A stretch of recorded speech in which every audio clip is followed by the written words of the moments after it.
Hej och välkomna till London Olympia. På den här tävlingen så tävlar många av världens bästa ryttare i både dressyr och hoppning under en hel vecka. Och vi har turen att få vara här och rida, både jag och Peder.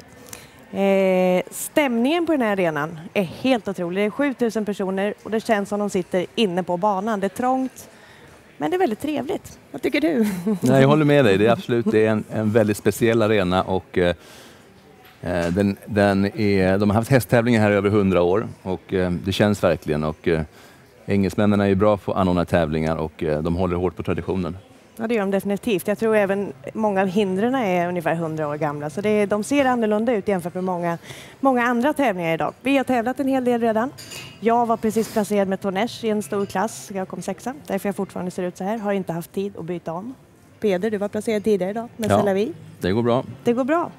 Men vi blir ju slagna av en viss person ganska så ofta. Nästan alltid faktiskt. Vi har turen att ha honom här idag, Rolf-Göran Bengtsson. Välkommen hit. Tack. Först ska vi få höra 3 konkurrenter som talar ut om Roffe. Vi ser vad de har att säga.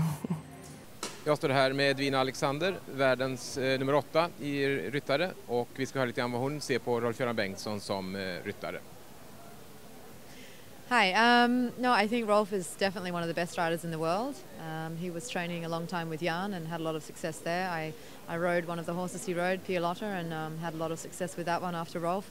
I think it won't be long before he comes to number 1. He's a very strong rider. He's very mentally focused and very secure in the saddle. And he's a good rider to watch and to try to learn from. And he's having a great season the last 6 months. So I think he's definitely one of the best riders in the world. Yeah. So if you say one word in Swedish about Rolf, it would be? Bra. Yeah. Thank you very much. Thank you. Thanks. Kevin Stout, nummer 1 i världen. Hi, for me, Rolf is really an example as a rider. He's a hard worker. He's a really class guy when he's riding in the ring, really stylish. And for me, he's really an example for his whole system. The system is really good. He's working really well the horses. He has good contact with the owners. He's managing well the sponsors, and he can be really fast when he needs to win. He can make a lot of schooling round when the horse is young and a little bit unexperienced. So I'd like to find something bad to say about him, but nothing is coming. Thank you very much, Kevin. Thank you. Ben Mayer, en av Englands och världens bästa ryttare. I think Rolf-Göran Bengtsson is on form at the moment. He's one of the best riders in the world. He's won on a number of different horses in the Olympics and Grand Prix, and I think he's well respected from every rider. From a rider's point of view, personally, he's always a dangerous rider to have after you in a competition. He's deceivingly fast and a real competitor in the ring. He is always trying to win. And I think he's going to have a great show this weekend, and probably Ninja, I'm sure, is going to be good on Sunday in the H&M World Cup. Thank you, Ben. Ja, det var inte så många taskiga ord där inte. Jag ska innan jag glömmer säga att ni får jättegärna ställa frågor till oss på sidan där. Roffe, välkommen hit. Tack ska ni ha. Hur känns det att höra de här kommentarerna? Nej, men det känns väldigt bra, det är klart. Man har jobbat länge för det här målet och att folk utifrån sett de ser också det på samma sätt. Kan du själv säga att du är bra? Jag har bra resultat, så att därför så tycker jag väl att det kan man dock säga. Bra. Du vinner ju nästan allting nu för tiden. Vad är hemligheten? Varför går det så bra just nu? Nej, men jag vinner inte allt, men det har gått fantastiskt bra här det sista året kan vi säga. Jag har ett väldigt bra gäng hästar tillsammans nu. De kan komplettera varandra. Någon som kommer underifrån och kan följa med och bygga sig upp. Och sen givetvis en supersponsor, Alfonso Romo, Holsteiner förband, som hela tiden ser till att jag har topphästar. Men då kan man undra, när man vinner så mycket som du gör, för du är ju ofta väldigt högt upp på placeringar, och som sagt sista månaden så har du vunnit väldigt många Grand Prix och stora hoppningar och viktiga hoppningar och allt vad det är. Vad är det som driver dig? Du börjar bli till åren, du har hållit på väldigt länge. Och var hittar du motivation? Det är alltid lika kul att vinna. Det är det. Det tycker vi alla som håller på med den här sporten. Att vinna en klass, det är något extra.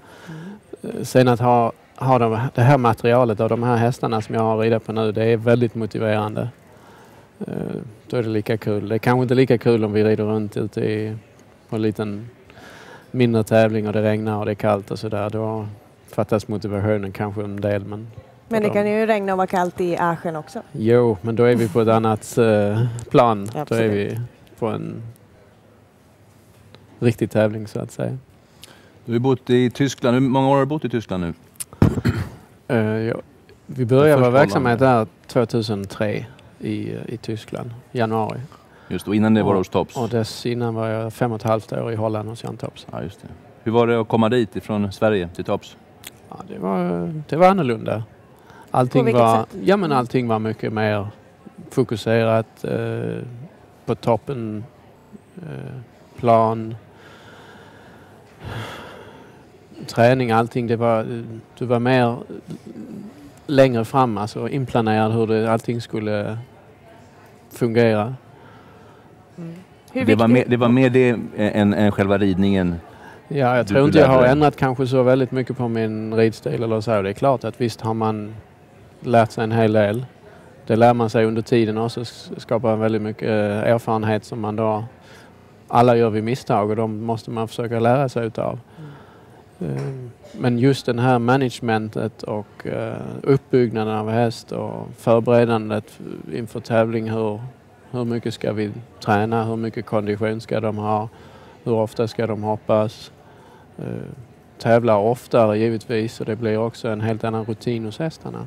Hade du kommit så här långt om du inte hade flyttat ner till Holland för 12 år sedan? Nej, det måste man bara erkänna att det hade vi inte gjort. Nej. Så trots att Jan sålde massa hästar framför näsan på det så har han ändå betytt mycket för det? Absolut, alltså det var mitt jobb. Det var att rida hästarna där, se till att de visades upp på tävlingsbanan så bra som möjligt så att vi kunde attrahera kunderna då från Jan. Och det funkade ju ibland väldigt, väldigt bra så att hästarna hann bara hoppa någon enda klass och sen var det någon och så blev de sålda och så fick man en ny och så fick man börja lite om igen. Men jag hade också hästar som jag hade längre tid där som Pia Lotta och Rofs och en hel del andra sådana topphästar som man aldrig hade kunnat komma kanske i närheten av annars. Pia Lotta som du dessutom blev etta i världen med under något år, va? Jag tror nästan ett helt år var vi bästa ekipage på den listan. Ja. Det är fantastiskt. Fantastisk häst. Ja, verkligen. Vad har du för råd till svenska ryttare som vill försöka komma lika långt som du har gått? Kan man komma lika långt om man stannar i Sverige? Nej, det tror jag inte. Nej. Vad ska man säga? Man blir inte bättre än den konkurrensen man tävlar jämt emot. Och därför tror jag att man måste ta sig ut och söka hårdare konkurrens för att kunna höja sin egen nivå. Du menar att man måste tävla internationellt eller tror du man måste även flytta utomlands? Du behöver nog inte flytta utomlands men avståndet ligger lite emot oss så vi sitter i Sverige, tyvärr. Men du måste tävla internationellt och verkligen du blir slagen ut av de här som är superkvicka. Och så måste du försöka lista hur kan jag bli lite snabbare eller hur kan jag träna min häst för att jag kan rida ändå fortare mot de där hindren som står framför oss. Vi har precis ridit en omhoppning här där jag red mot sista hindret. Det var nästan så att jag blundade när jag hade 3 steg kvar för det kändes som jag skulle störta i stort sett. Så fort gick det för mig och då var jag ändå till slut drygt 2 sekunder långsammare än den som vann. Nej, de här klasserna de går väldigt, väldigt snabbt. Vi har för det mesta superunderlag vilket gör att du kan nästan svänga och galoppera hur du vill för att du halkar inte. Här var lite grann måste jag säga men annars har vi väldigt säkra underlag nu för tiden. Och det gör så att de här klasserna de blir bara så snabba för alla kan rida fullt ut. Det går ju som sagt enormt bra för dig nu men hur länge tror du kommer vilja hålla på att tävla på den här nivån? Så länge jag känner mig frisk och jag har bra hästar så håller jag på ett tag till i varje fall. Jag har väl inte satt någon precis datum när jag lägger stövlarna på hyllan. Men... Vad har du liksom för livsmål? Vad har du för stora mål? Vad vill du? Du har ett OS-silver individuellt och du har som sagt vunnit stort sett alla Grand Prix som går att vinna. Och vart vill du? Jag tyckte det var himla synd här på VM att jag missar med ett litet hårsmån precis där på slutet. Annars för rida en VM-final i hästbytena där, det är det som står högst på listan. Och med tanke på hur många hästar du har haft genom åren och hur bra du rider alla typer av hästar så tror jag att du skulle nog vara ganska så bra i en sån final. Ja, nu är alla de hästarna där också, de är väldigt väl utbildade, de är bra ridna, alla kan vi säga. Så att en ryttare kommer upp och gör ett par rundor så där, det tror jag inte händer så väldigt mycket. Om man har en sån där superhet häst och en lite svår häst, men annars är det... Hur många tävlingar om året gör du? I år, hur många tävlingar har du gjort? Det är 52 veckor på ett år. Hur många helger har du varit hemma? Vi kan vända på det, det är nog enklare att räkna. Ja, jag har nog inte varit hemma mer än 3-4 helger. Och hur kan man ha ett normalt liv då? Nej, inte riktigt. Det kan man har du inte. Kompisar? Han har ju oss. Ja, absolut. Men, kan man ha vänner på hemmaplan till exempel? Jo, visst kan man det. Men de får ju acceptera att man aldrig kan ses. Är tillgänglig på en helg. Nej. Till exempel om någon födelsedag eller sånt så kommer man ju i stort sett aldrig. Va? Nej. Sen är vi ju ett gäng som träffas ofta när vi är på tävling och det är klart att det är också våra kompisar. Utanför tävlingsmomentet så är vi väldigt bra vänner med de flesta ryttarna. Jo, men det är som min man brukar säga, och då är ändå inte han tävlingsryttare i hästhoppning, men han är med ibland. Han brukar säga att han träffar Marcus Eling oftare än sin egen familj. Så det är, lite så är det faktiskt. Jo, det blir ju så. Ja. Vad kan du tänka dig att göra efter tävlingskarriären över?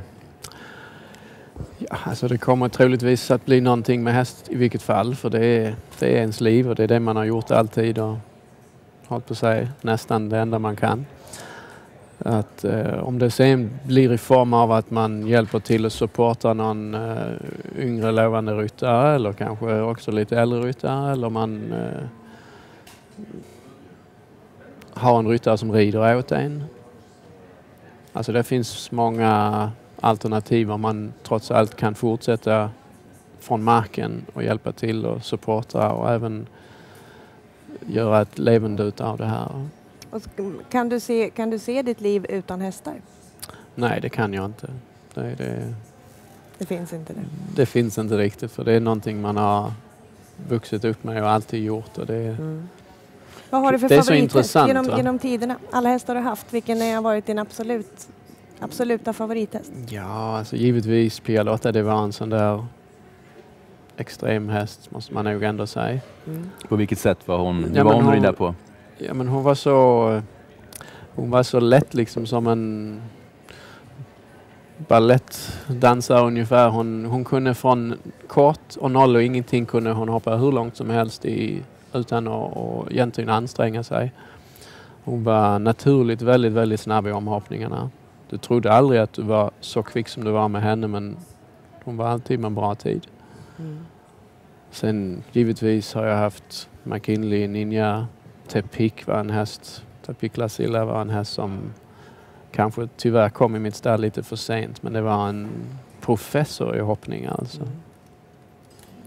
Jag har haft många fina hästar genom. Går du någonsin in i stallet och ställer och klappar på någon häst? Ja, står du myser? Ja. Kanske inte länge för det inte räcker inte tiden till. Men jag tycker nog att jag har bra relation med mina hästar. Så och är den viktig? Tror du? Ja, det tycker jag. De ska känna sig säkra tillsammans med sin ryttare, även om den både dels sitter på ryggen givetvis och även om du är på marken och klappar på dem eller pusslar med dem lite grann. Men som sagt, där är tiden inte riktigt så att man står där i halvtimtals och pratar med samma häst. Nej. Hur många hästar rider de då? hemma? Jag rider inte så mycket längre. Alltså. Jag rider mellan 5 till 9 hästar cirka. Mm. Det är ganska mycket ändå. 9 hästar är rätt så mycket när man... Ja, men vi har det ju bra så. Vi har en hästskötare som gör det klart.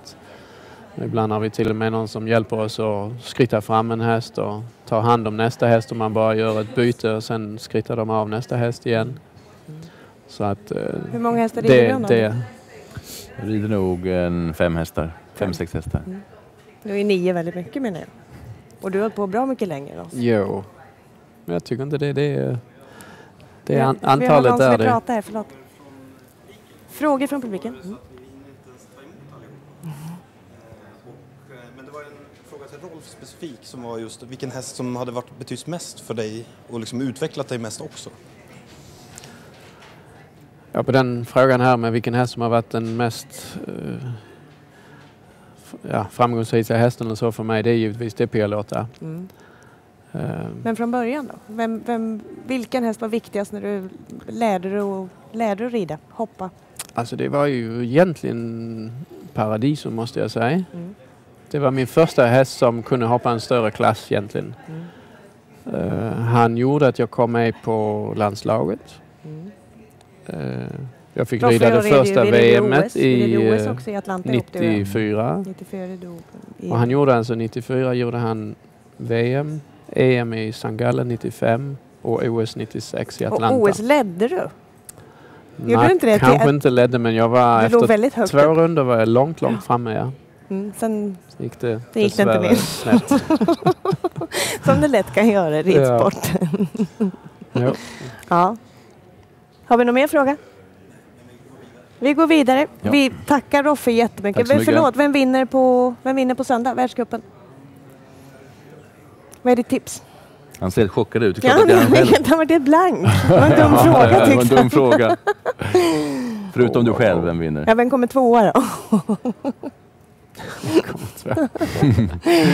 Jag tror Malin skulle kunna vinna. Jag vinner. Det tycker jag lät bra. Ja. Men då får du lova, om du är efter mig om omhoppningen. Och du är på väg att vinna. Du får lägga en volt till sist in. Lovar du det? Jag håller igen lite. Tack snälla för att du kom hit, Roffe. Tack så mycket. Nu ska vi få träffa en häst. En väldigt fin häst dessutom. Han har vunnit bland annat den jättestora Grand Prix i Aachen. Det är få som har lyckats göra det. Det är Albert Soers Sam. Varsågoda. Jag står här med Albert Soer, tidigare världsetta från Holland, världsmästare i lag från Aachen, och han rider alltså hästen Sam som vi ska titta lite närmare på. Albert, can you please tell us how long have you had Sam? Sam is 11 years old now, and I have him since he was 4 years old, so I have him already for 7 years now. And he was the winner of Aachen Grand Prix. When you bought him, got him as a 4-year-old, what did you expect from him?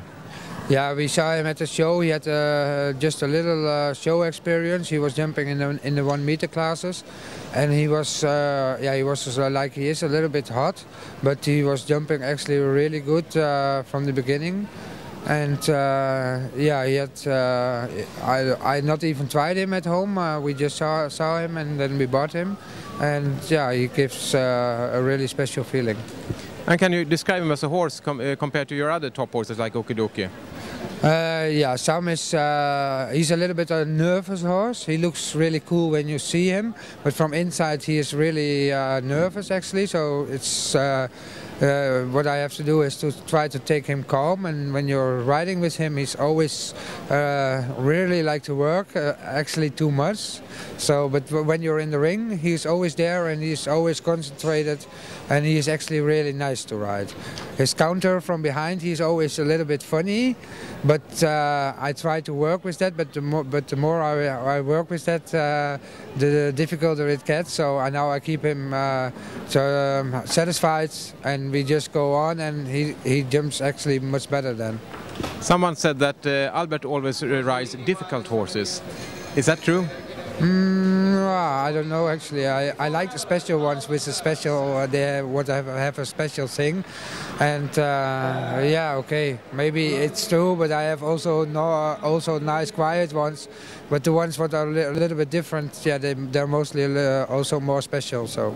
maybe not difficult for you, obviously. But how good can Sam be? He's only 11, so a couple of years to go. Yeah, so I think so. I rode him already when he was 7 years old in the big classes, and then he was going so well. And then he was 8 years old. I had my other horse Okidoki, and he had a problem at the show in Rotterdam. So I had to ride Sam in the Grand Prix, and he won straight the Grand Prix. And then he was also second in the Global Tour in Hamburg. And he won 2 weeks later. He won the Grand Prix in Aachen. So, and then he was only 8 years old, and because he took it all so easy, I took him a lot to shows, and he did actually only the big classes. And then that's why I said this year, okay, I give him a half year, 6 months rest, and then after that I start again with him. And now this is my fourth show again. Thank you, Albert, and good luck with Sam. Thank you. Nu har vi fått in några riktiga legender i studion. John och Michael Whittaker. Welcome. Hi. Really glad to have you here. Thank you. Can you try to speak English so we all understand? Try. Proper English. Proper English. School English. John, you've been in the sport for a long time now. I bet it changed a bit over the years. Could you tell us a bit when you started off competing? Well, it's changed a lot. When I first started doing international shows, the poles were this thick, and lots of filling and brushes, and you didn't need such a careful horse to win like you do now. I mean, but were the jumps as big and wide? I think actually in some cases bigger, because they had to build them so big to get results, because it was nearly impossible to knock them down. But then you must have fallen over instead. Well, you could fall over and still leave the fence up.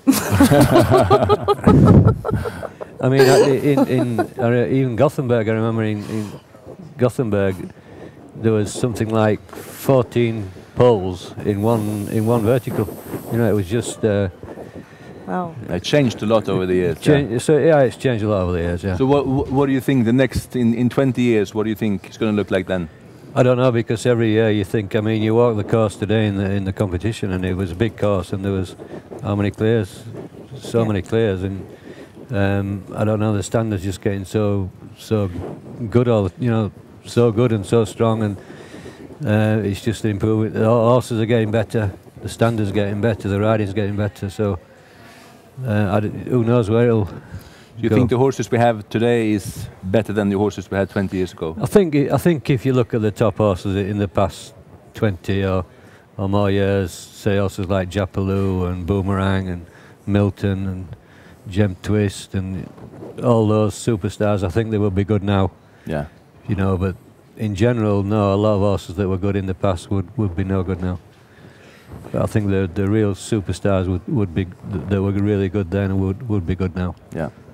Did the two of you grow up at the farm with horses? Is that why you both ride, or did you choose it yourself, or did you get it chosen for you? Well, John's 5 years older than me, so he, by the time I was sort of 10 and 11, he was 15, 16, 17, and he was already riding, so there was already ponies and horses around, and it made it a lot easier for me to start. But I don't know how John started, because I wasn't there. Yeah, okay, we started like most kids. Did you start with Pony Club? Yeah, we lived on a farm, so it was quite easy to keep the ponies, somewhere to keep the ponies, and my mother was really interested, so she encouraged us to do it, and yeah, we started like I said, with like most kids do. We did the Pony Club, and we had to ride to the show. We had to ride our ponies to the show and ride them overnight. How far would you ride then? Well, depends where the show was. Yeah, true, but what was the furthest then? 10 miles was nothing. We would do 10 miles to the show, ride the show, and ride 10 miles back. And what about if the show was further away? How did you transport the horses? We couldn't go. We couldn't go in the early days, okay. But then you have to tell the story about the Hickstead, when you went to Hickstead in the tractor. No? No, the first time I went to Hickstead. That's good. Better with a tractor. The first time I went to Hickstead, I qualified at a local show in Yorkshire, and my father said, "Hickstead, where's Hickstead?" So he got the map out and he looked, that's a long way. we must set off in good time, so we left 3 days earlier. And we got there 1 hour before the competition. No. What happened? Everything happened, you know. The truck broke down, the floor went through, everything possible went wrong, you know. And honestly, we got there an hour before the competition. And how did it go? How did it go? And so I was riding a pony, and went into the main ring, and my pony saw the big lake in the middle of the ring, and he turned around. He didn't want to go. But anyway, I got round the course with 2 down or something, and then 3 days back home. we put the pony straight back in the truck and set off home again. So I didn't see much of Ikstead. That's a great story. That was the first. That was the first trip to Ikstead. Yeah. That's a good one. Since then we got better trucks, but I mean, the whole Whittaker family is really talented riders, and. Did you know straight away that you had a good talent for it? I don't know. I don't know if I knew that I had a talent, but I knew that I wasn't going to do anything else. That's a feeling, you know. I didn't have any intention of doing anything else. So, you know, obviously I worked hard at it when I was younger and everything else. But it's the thing that I always wanted to do. So, did you ever train for anyone, or you just done it your own way, or? No, we didn't really have any sort of formal training until I was much older, you know, 16, 17. We just all done with the family, you know, John and my parents, really. Yeah. How much does your brother mean to you? How much has he meant to you? Yeah, a lot, obviously, because he was already doing it. Like I said before, you know, even with ponies, it made it a lot easier for me that John was doing it, and it's been that way all the way through, really. And now do you get any help from Michael? And then he got to be a bit of a pain in the backside later on. Trying to beat him. Yeah. Yeah, I mean, we help each other all the time. You know, if I'm in the jump off and Michael's not, or vice versa, you know, we'd kind of help each other. I think it's been quite good over the years because, you know, I think, okay, if he jumps a clear round, I think, well, it must be easy, so I can. And so, you know, it kind of you encourage each other that way, because if he thinks if he can do it, I can do it, and vice versa, you know. So. And have you ever been jealous at the other one? Has it ever been a problem? No, I don't think so. No, you know, I must say we never kind of, if we're both in the jump off, we try to beat each other, you know. For and sure. It's always been like that. Yeah. And even same with the kids now, you know, if they're in the lead, we try and beat them, and vice versa. I think that's how it has to be. But yeah. At the same time, but I think to be honest, the sport's a little bit like that in general. You know, people help each other, riders help each other, and yeah. I think I heard a figure before that in 1993, Michael took over world #1 from you. How did that feel? No, same good. You know, it's I think the sport's like that anyway. If somebody beats you, they beat you, don't they? And you think, oh. Yeah, and it's probably better your brother doing it. So it's nice. It's nice with whoever's in the lead. In the lead, you think, well, he did a good job and he deserves to be there. And about your riding, do you both like the same kind of horses? Have you ever given away a horse to one another? We did a bit when we were younger. You know, then I would say then that John was better on the sharper ones, and I was better on the ones that needed a bit of, encouragement. We were saying the opposite. Now it looks a bit different. Like you like hotter horses. Evened itself out a little bit. I think you have to. If they're good enough, you have to learn to ride anything, don't you? You know, if one needs a bit of a kick, you have to give him a bit of a kick, or sit quiet. You have to sit quiet. But yeah, right in the beginning, my pony, one of my first ponies, or my first good pony, was really hot. So I had to just sit there, and just not move, not kick, just sit there. And Michael's was a little bit cold, so you had to kick it. And I think that kind of developed the style in the beginning. Yeah. And like Michael said, over the years you learn to ride every type of horse, and you have to adapt. Yeah. But I think in the beginning that's how our styles developed. Yeah. John, if you would choose one horse from your career that you would like to ride in the Grand Prix on the World Cup on Sunday, which one would you choose? I think it has to be Milton. But having said Milton, I've been very lucky. I've had some really. Is he your lovely favorite years. horse ever? Have you liked him the most, or have you had someone else that meant more, It's a even though difficult you won a lot question with him? because I think Ryan's son probably changed our lives. You know, he was the first really good horse that I had, and he opened doors for me and probably the rest of the family also. You know, so I think he changed our lives, and I think I was lucky. You know, I rode Ryan's son for 13 years, and then to get Ryan after Ryan's son to get straight away Milton was like unbelievable. You know. Yeah. You have So I a was lucky. reputation to get the horses to last really long. Is that something that just happens, or is it something in your system you think that? I don't think there's anything that you can say that we do different to anybody else, except I try to make them last. I try, if I have to jump the practice fence 3 times or 5 times, I jump it 3 times. I always try to, you know, look after them, and it's difficult to find the really good horses. So I remember when I was at John's, it was always we jumped, and if the horse jumped good, leave it. We never jumped a lot. no, and it's not like I said. There's nothing particular that we do different to anybody else. We try to keep them happy. We don't overjump them, and you know, try to pick you know, a good program for the horse, and try to peak him at the right show where you know that's going to suit him. You know. But do the two of you, do you have the same system today? Could you two work together? Do you do? Yeah, I More or think less, we're very yeah. similar. Yeah. You know, the way we train and work and everything, I think it's very similar. Yeah. A bit, but I would say identical, to be honest. Yeah. And Well, many times people mistake you anyway. You say you're John and Michael, and so it's. Yeah, they do. I think we have a question. Vi har en fråga. Yeah, we have several questions actually. Anneli Hedlund asked, John, Milton were your horse, and he ended all competitions with a jump of joy. How was Milton? Yeah, he was. Well, how was he in the stables? I know because I was there. This is quite interesting. No, I mean, he was a very, very easy horse in the ring. He was always trying to please, looking for the jumps. You know, he was unbelievable horse to ride in the stable. He was a bit of a character. He always used to chew his rugs and pull them off and make a mess of his rugs. And I found out that in the prize giving, he used to get excited. And if I held him really back, he used to buck up We in all the air. remember that. So we kind of, you know, adapted it to make it like he looked like a Spanish riding school horse in there. You know, he really liked to do it. Yeah.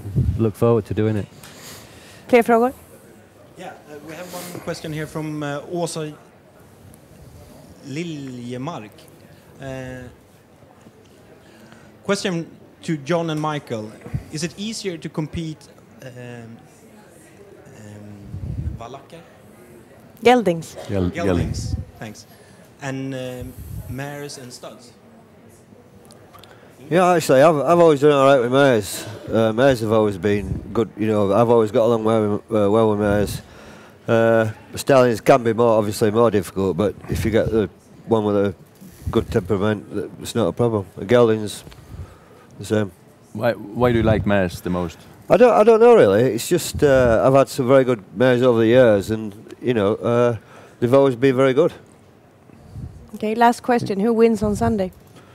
Hopefully me. Out of us two, or Okay, out of you two. Who beats one another? Hopefully me. I have one more question. Who wins the Olympics in London? Here, at home? Out of the two of you. Hope we're still alive. Well, good luck anyway. Thank you so much for coming here. Då ska vi se vad vi har nu. Jo, nu ska vi få lite råd om hästköp. Det är en av världens absolut största hästhandlare, Jan Tops, kommer att tipsa er. Varsågoda. But can you, as a professional in this business, can you say that you love this horse, but the brain say no, it's not the right horse? If you see a horse you already know through the experience you have what can already see in the breeding. Some breedings give a certain characteristics how the horses are. Also on the mother side and the father side, you can combine already things. Then you know already a little bit. That's some information. Then of course, if you see a horse and you have seen him a few times on the show, you can eliminate even more.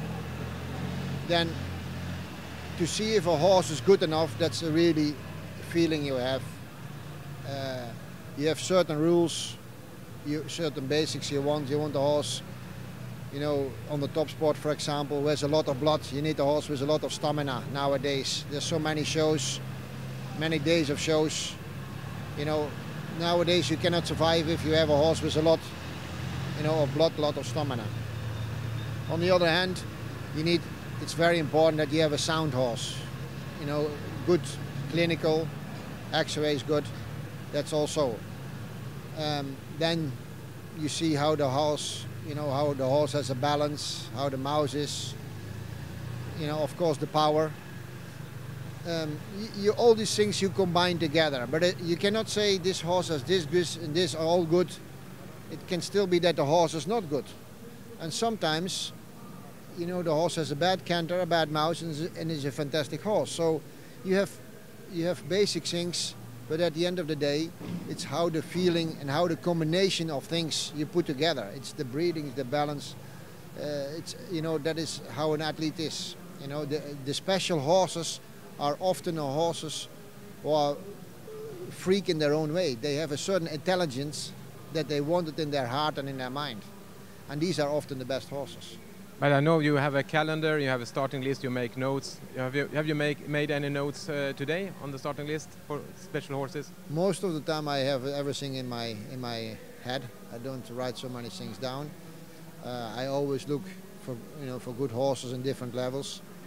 And I've always have my eyes and ears open. Thank you very much, John. Pleasure.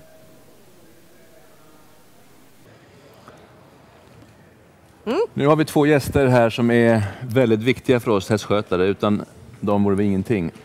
Vi har 2 svenska hästskötare som jobbar för internationella ryttare och jobbar för Jan Tops. Eller Edvina är det ju väl. Edvina är ryttaren, fast det kanske är Jan som är chefen i slutändan. Stora chefen, ja. Jossan, och så har vi Louise som jobbar du för? För Bet Manley. Bet Manley. Hur länge har ni varit hästskötare? Hur länge har ni varit utomlands? Internationella hästskötare, om man säger så. Jag har jobbat för Edvina i 2,5 år. Och innan jag flyttade från innan jobbade jag 1 år i Sverige. För James Davenport, också internationell ryttare, men han var i Sverige då. Och Louise? Ja, jag har varit 3,5 år hos Bet i Schweiz. Så det. Trivs ni? Ja. Ja. Det är ju, jag kan tänka mig att många av tittarna här är hästtjejer och älskar hästar, och drömyrket skulle vara att få jobba med liksom de finaste hästarna i världen och bland storryttarna. Och är det ett drömjobb? Både ja och nej. Eller, nej, men det är drömjobb på så sätt att man får resa mycket. Man ser otroligt mycket. Absolut. Men det är också väldigt, väldigt slitet. Okej, vi jobbar med det vi älskar mest av allt, och det är vårt liv. Men det är också sena nätter, tidiga morgnar, 6-7 dagar i veckan. Och det är inte mycket till privatliv. Nej, men det är ju vårt privatliv nästan. Som vi sa igår, vi lever för att jobba, andra jobbar för att leva.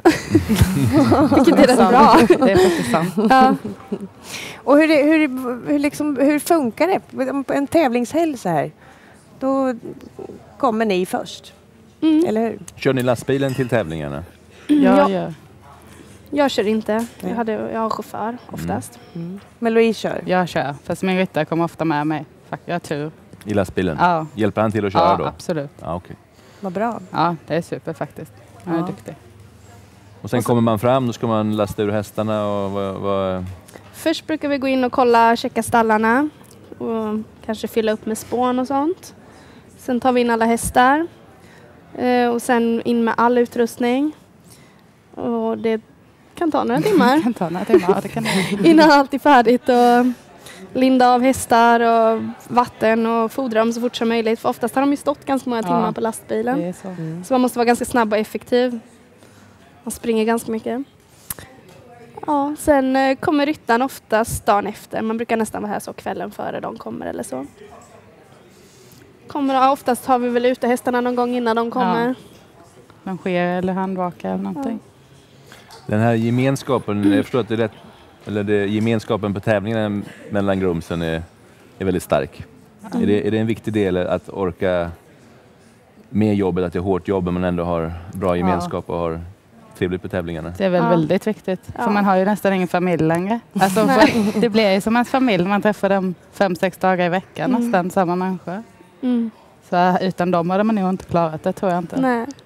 Och vi är väldigt många svenskar. Ja. Och det blir lite så. De svenska hänger ihop, de franska hänger ihop, de engelska hänger ihop. Eller det blir lite sådär. Lite maffia. Ja, lite Swedish maffia brukar vi bli kallad för. Ja. Men är ni lite högre rang då? Nej. Nej. Anser ni det själva? Nej, det tycker jag inte. Absolut inte. Men är det någon annan som anser det? Är det rangordning? Är det lätt att komma in i svenska maffian? Som ni nu kallar den. Ja, jag tror inte att det är någon så. ny tjej med någon ny ryttare, lite sådär. Ja, men de måste man ju ta hand om. Man har ju själv varit ny också. Ja. Men gör ni det då? Ja, jag tycker det i alla fall. Jo, men det tycker jag. Då. Ja. Ja, men lite som här på denna tävlingen vi ser då. Vi 5 svenska hästskötare tror jag. Och alla vi 5 hänger ihop. Eller så. Ja. Man går och äter. Eller det blir lite så. Man kollar runt lite. Är du klar? Eller sådär. Man väntar liksom på varandra. Och de svenska hästskötarna är ju väldigt uppskattade, vad jag har förstått, av de internationella ryttarna.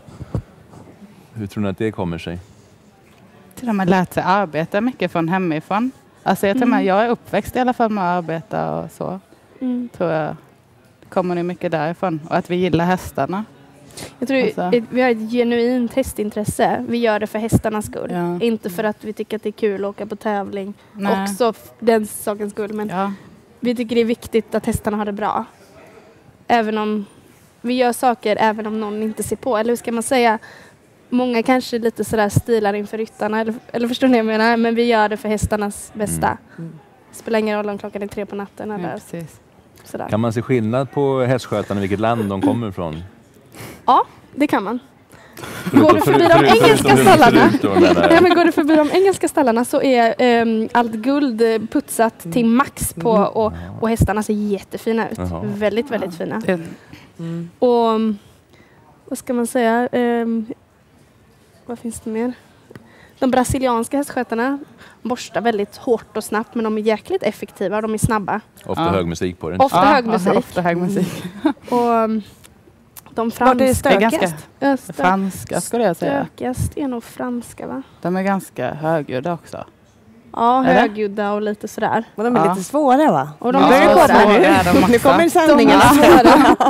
Men okej, de är också bra. Absolut. Jag står bredvid de franska den här tävlingen och menar, de gör ju bra jobb med hästarna, absolut. Men, hur mycket kollar man på andra och andras grejer? Och är man lite avundsjuk om någon liksom har kollat alla hennes trends eller kollar alla hans skydd? Eller, är man så? Lite är det nog, eller? Alltså. Jag skulle mycket väl kunna titta på flätorna när jag går förbi en häst.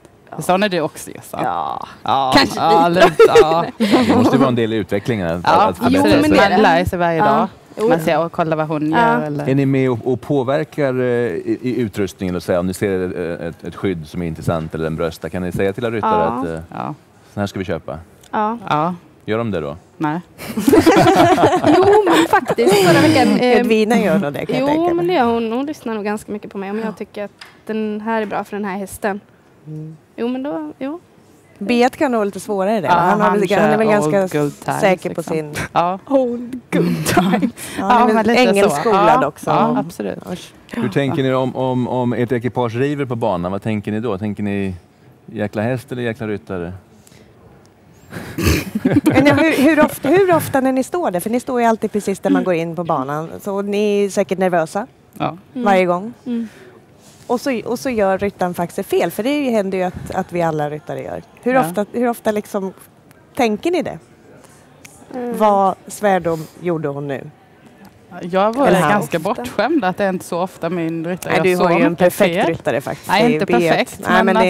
Men jag står ofta ganska bra och är relaxed liksom. Ja. Och sen tror jag att din ryttare är kanske just nu bättre än vad hans hästar är. Eller, vad man, eller förstår man, men du har inga... det kan vara sant också. Just nu. Din bästa häst vilar och de... Eller så. Ja, det är sant. Men min ryttare har ju alla sina bästa hästar. Hon kan göra något misstag någon gång ibland och då kan man ju inte bli jätteglad. Men okej. Säger du någonsin det till henne då? Ja. Det gör du det? Så hon får skälla både dig och Jan? Ja, alltså kanske inte själv, men när hon kommer ut så kanske jag säger ja, hästen hoppar i alla fall fantastiskt. Som förra veckan i Genève och tittar på henne med en väldigt blick och då blir hon så här, ofta så skäms hon och så blir hon så här, ska hon förklara sig. Och då går jag bara därifrån om jag blir sur. Men hur ofta händer det att hon skriker på dig? Ja, man hör ju faktiskt, både Jan och Edvin är ju väldigt dåliga förlorare. Så ofta så när det har varit en sämre runda så krockar ju de lite grann och det är högre röster och arga ord och så. Hur ofta hamnar du mitt i det liksom? Faktiskt efter så kan jag inte säga att de blir skäller på. Nej, det är det mest de två. Och sen är det de två om att få mig på deras sida. Jag förstår, Edvina vill alltid ha mig på hennes sida. Ja, men tyckte inte du i alla fall att det var hästens fel? Eller tyckte inte du det? Eller du vet sådär. Så att hon alltid ska ha mig också emot Jan. Eller förstår du vad jag menar? Lite stöd, ja. Lite stöd, ja. Vill man ju alltid ha. Ja. Precis. Och har du någonsin fått skulden? Alltså om någonting kan ha gått sönder eller missat och knäppa något. Eller har det någon gång hänt? Nej. Eller du har kommit för sent i framridningen? Eller? Ja, men det har man nog kanske gjort.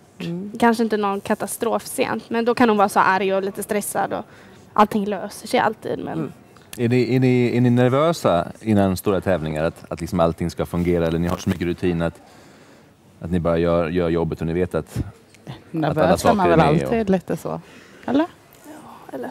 Är det värre om man ska hoppa en Grand Prix än 1,40 på morgonkvisten? Ja, absolut. Absolut. Ja, det är samma som eller så här, går man till en 1,40 så man går till så många klasser. Men till Grand Prix är man alltid väldigt, väldigt fokuserad. Ja. Louise bara då, du jobbar för Biat som sagt. Han kan ju ha lite humörsvängningar. Ja. Han är en väldigt trevlig och glad prick, men kan också vara en ganska så sur människa. Ja, I det är sant. förmiddags bland annat såg han väldigt arg ut. Och då, han väldigt aggressiv. Hur är han mot dig då? Han fräste till mot mig nämligen. Jag träffar honom inte så ofta. Och då tänker man du som träffar dagligen. Det gör han. Nej, man får väl ta det med en nypa med salt liksom. Och då, men är han arg över, är han bara arg då? Eller måste du göra fel för att han ska... Nej, man måste inte göra fel, men man kan få sig en liten sån. Och hur känner man då liksom? Man passar upp där och man står med hästen under finborstad. Nej, men det är väl på gott och ont liksom. Det är väl vissa dagar när alla har era dagar. Ja. Men sen så... nej, men sen kommer det alltid positivt tillbaks. Han kan ju bli väldigt arg som sagt. Men sen så tänker man, låt han vara. Och så kommer han tillbaka om 2 timmar och köper en kaffe. Och så smilar han lite. Så tänker man, han är ju ganska snäll ändå. Så då är det liksom bra igen. Men fräser man någonsin tillbaka till honom? Nej. Eller hur? Nej, det känner jag med. Ibland gör man det och sen så får man lite skuldkänsla. Så då tar man tillbaka det. Nej, men hur viktigt är det? För det måste ju ändå vara... Det måste ju vara då att du är väldigt lugn och stabil där i hans... svängningar. Det måste ju vara väldigt viktigt att relationen ryttare och hästskötare, att det funkar. Ja, men det att man ska kan... väl funka så, tror jag. För om jag blir stressad så då...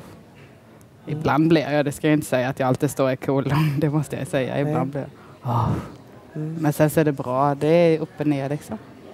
Ja, det är bra. Vi har någon fråga här, va? Det börjar ju lida mot sitt slut nu, men jag fick en fråga från Sandra Jakobsson. Hur ser en vanlig dag ut för en hästskötare? Oj, det var ju svår. Ofta går vi väl upp väldigt tidigt på morgonen. Vad är det? Vi tar den här dagen som har varit nu då. Idag. Idag. Säger idag då.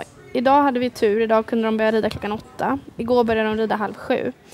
Så jag var här, tror jag var här 6:15. Så började jag med longera en häst och så fodrade jag de andra 2. Sen mockade jag ur och sådär. Så kom hon och red 8:00. Så red vi och sen... var vi klara. Sen gick jag åt frukt. Sen hade vi break. Ett par timmar. Vad gör ni då när ni har break? Då har vi gemensam frukost. På George. Och alla hästskötare äter tillsammans då där? Ja. Ganska många. Svenska maffian i alla fall. Ja. Och sen... så var det en klass, 12:30. Ja. Sen var det en klass till, klockan 3. Ja, och sen har det gått i ett. Sen har det gått i ett. Och hur mycket har ni kvar nu? Nu har jag en klass snart. Igen. Och fylla vi vatten. Kanske, fylla vatten och mocka igen. Och linda den hästen som hoppade precis. Och göra nästa. Det är långa dagar. När kommer du vara färdig ikväll tror du? Kanske vid 9. Det är ändå ganska tidigt för inomhus. Idag är det rätt okej. Ja. Ja. Igår var det värre. Igår började vi väldigt, väldigt tidigt och var klara. När var vi klara igår? 11, jag åkte 12. Halv 1 åkte jag hem. Ja, det var så sen. Ja. Ja. Jag var nog klar vid 11:30 eller något. Hur det förstår vi att det är liksom, varför ni jobbar är ju för att det är kärleken till hästar. Men hur är det då när man om en häst säljs eller om en häst? Det är ju hårt alltså. Hur är det för dig nu Jossan? Jag vet att du ska sluta. Ja, det har redan varit många tårar. Och vilken häst är det som är favoriten då? Ito. Det är alltså Edvinas världsstjärna. Ito. Man måste fästa sig mycket med dem eftersom ni håller på med dem hela dagarna. Och känslan då att veta att någon annan kommer att ta över och ta det här jobbet och ta hand om. Nej, det är hårt. Ska man säga. Man försöker inte tänka på det, men det är inte lätt. Det är en mardröm. Ja, så är det. Kärleken till hästar. Det är allt vi har, eller jag på att säga. Tack så jättemycket för att ni kom hit. Hoppas det går bra för er i helgen. Ja, men att ni inte slår oss. Det är slut. Vi har dragit över jättemycket på tiden. Vi har haft så himla mycket att fråga och prata om. Det har varit superkul, tycker vi. Jag kunde läsa ut ett tag längre och frågat frågor faktiskt. Eller hur? Jättespännande. Ja, men som sagt, klockan går och nu ska vi rida vidare. Tack så jättemycket för oss. Kul att ni kom och tittade. Tack så mycket. Hej då. Hej då.